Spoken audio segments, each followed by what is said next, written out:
The laughter echoed across the shooting range like thunder rolling over the desert. Sunlight shimmered off rows of rifles, brass casings glinting in the sand, and amid all that seriousness stood a woman with a rifle unlike any other, a custom-painted pink AR-10 with a delicate rose etched into the stock.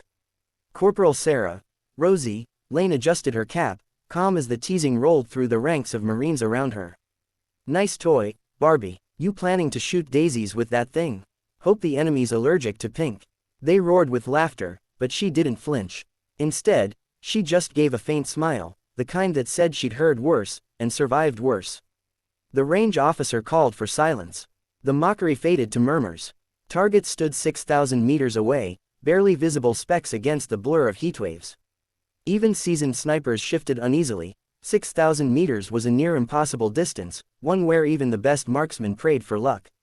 Rosie lay down on the mat, her cheek resting lightly against the rose rifle stock. Her gloved fingers adjusted the windage with the precision of a surgeon. The desert wind whispered across the range, hot and relentless. For a long moment, she didn't move. Then, bang, the sound cracked through the still air, sharp and clean. Everyone watched the far horizon, waiting for dust, for movement, for anything. Seconds ticked by like hours. Then the spotter swore under his breath. Target hit, dead center. The silence that followed could have swallowed the world. No one moved, no one laughed. Rosie exhaled slowly, unhurried, and without a word, began preparing her next shot. Rosie hadn't always been the one they laughed at. Before the pink rifle, before the whispers, she'd been the Marine sniper everyone respected, the quiet one with ice-cold nerves and a heart full of fire. Until Afghanistan, her partner, Sergeant Miller, had been her best friend, the one who believed in her when no one else did. On their last mission, they were ambushed. Miller didn't make it. Rosie blamed herself, even though command said it wasn't her fault. She stopped talking much after that. The rose on her rifle wasn't for show. It was for him. Miller used to joke, "You need some color in your life, Rosie. Paint something pink, for crying out loud." So she did. Every time she looked down that scope, she remembered him, not with grief, but with purpose.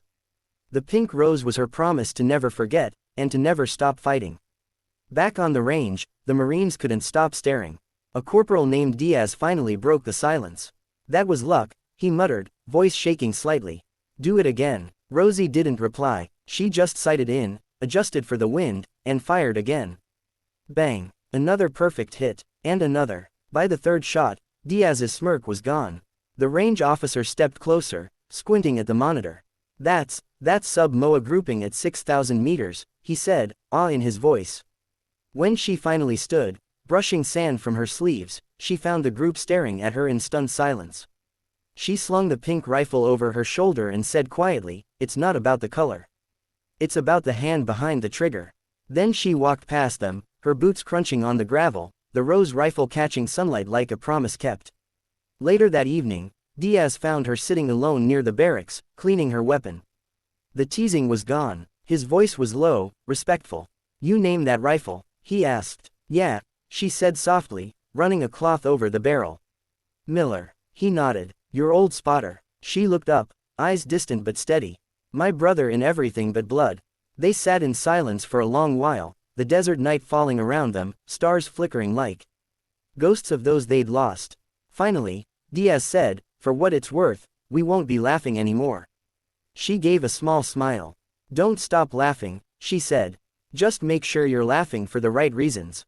Weeks later, Rosie's 6,000-meter shot became the talk of the Corps.